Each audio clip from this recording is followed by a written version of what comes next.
My flatmate almost burned down the apartment, then demanded I pay her fine. It's the price of their mistakes. So I moved to a new city to finish my bachelor's degree. This was the last semester, and I needed practical work to gain my last points. I landed a job in Oslo and found a nice place to live, sharing a flat with 2 people. By the way, this comes from Kakas92 on the r/OK Storytime subreddit. So, me and the other girl had a lot in common. We both worked in the same field, her front of the house and security in some venues, and I worked as a lighting technician, freelancing in a few theaters as a temp. We got along so well that we decided to move out once our lease was up and rent another place together. Only the 2 of us, just the 2 of us. Around the same time, she got a new job, and she could work from home and make her own hours. Since I was happy for her, she would be home way more than me. We would agree that she could have the biggest room, and rent should still be split equally. A few months into the 3-year lease, she started to change. She got really self-centered, and I couldn't stand to be around her. All of a sudden, she said things like, "I'm better than you. Oh. My job is better than your job. I make at least twice what you make. You're a nobody and can't do anything for me." This ended in me not wanting to be around her, and I moved all my stuff into my room, only going out to use the kitchen and the bathroom. She also chose to spend thousands of dollars on new fancy dresses instead of paying me back $25 for the internet bill, saying she didn't think it was important to pay me back and new clothes were more important. Sorry for the long backstory, but I needed to give you an image of how EFM, entitled flatmate, was as a person. During our last year living together, I was working myself hard. Normal hours for a tech in Norway is 35.5 hours a week, and I was working at least 80 hours for over 2 months with only 1 day off in that entire time span. That meant I was out the door before 7 a.m. and home after midnight. So I showered and went straight to bed. I was too tired to do anything else. One night, I dreamt of a car alarm, and it didn't stop. Then another sound chimes in, and wait, a doorbell. This didn't fit my dream, so I woke up. Indeed, someone was ringing our doorbell, and the fire alarm was going off in the building, central fire alarm. My eyes were groggy, and I went to open the door. It was 4 a.m., and this guy was looking at me. He didn't say a word, so I asked him, "What's going on? Is it really burning?" Remember, I've been working over 200% for 2 months. The guy just looked at me with a shocked face and said, "Girl, the alarm is going off from your apartment." This made me wake up. I looked around, and indeed, our entire apartment was covered in gray, thick smoke. I went to the kitchen, as I assumed my flatmate was cooking. No open flames, thankfully, and so I turned the oven off and opened it. Opened all the windows in the apartment before walking into Sleeping Beauty's, she is a beast, by the way, room. She had fallen asleep with a pizza in the oven, and now the fire department, police, and ambulance was on the spot. The police took statements, and the firemen looked in the oven and made sure all the windows were open. Things went on till 5 a.m., and she had to take the blame as it was her fault, or at least she took the blame. I was offered to be checked out by the ambulance personnel since I had inhaled a lot of smoke, but I declined. Just wanted 1 more hour of sleep before I had to leave for another day of work. I was told to go to the ER if I felt any discomfort throughout the day, as smoke damages can occur late. That evening, mid-second shift, I started having problems breathing. Oh no. So I finished the show, and my boss sent me off an hour early to go to the ER.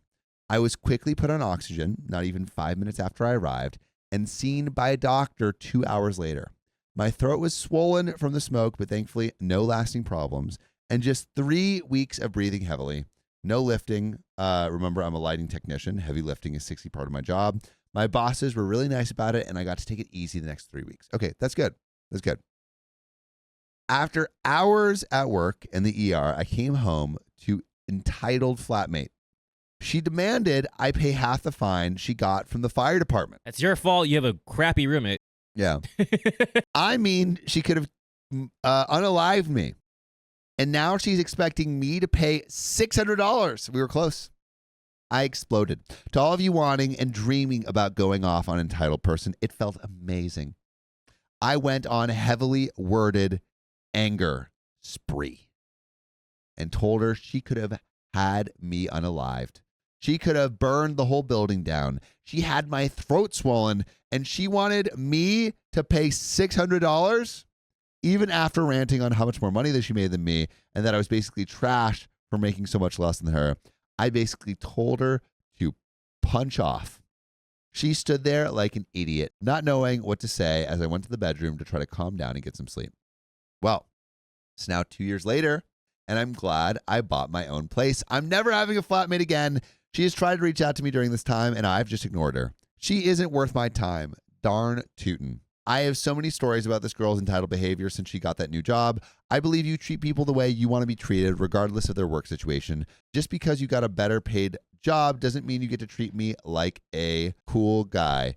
Just FYI, I love my work. I love being creative and making shows magical through lighting.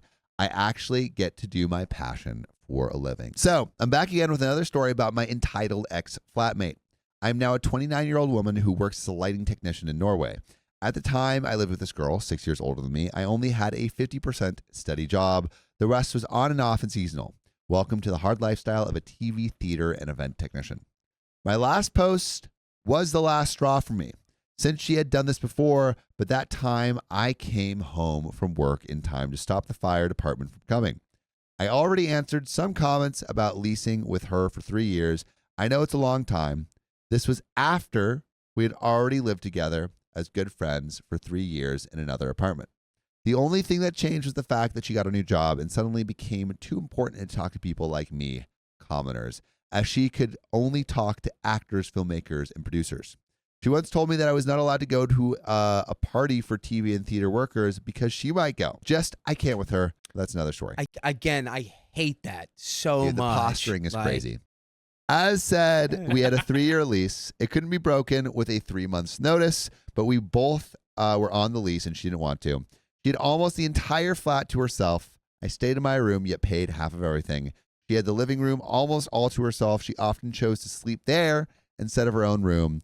When we got close to the end of her lease, I tried to do the adult thing. I sat her down to talk to her about my plans of moving out, and it went something like this. Me.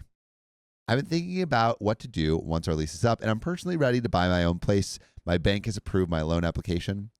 And entitled flatmate says, OMG, cool.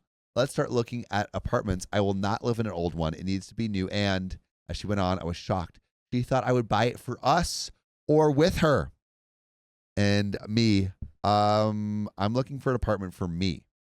Entitled flatmate says, are you serious? You won't buy with me? What am I supposed to do then? You know what? It's fine. I make so much more money than you, so you will only be able to buy an old crap one. Mine will be so much better because I have standards. Me. Good for you. I got up and walked away. She was fuming since I didn't give her the answer or fight she wanted. By the way, you should give us the answer that we want by listening to our podcast that we release on every single day. And the great thing about a podcast is you can just put it in your ear holes and do other stuff. So a month later, I bought my first apartment. It's small and from the 50s, but it's mine. The payments go to building my own future instead of throwing money at a landlord, which we don't like to do. We like to build equity, baby. It's true. She happened to see some pictures of my apartment after I bought it. She came to me and told me how ugly and old it was, that she was going to live so much better than me. And me, this is what I say, well, that's your choice.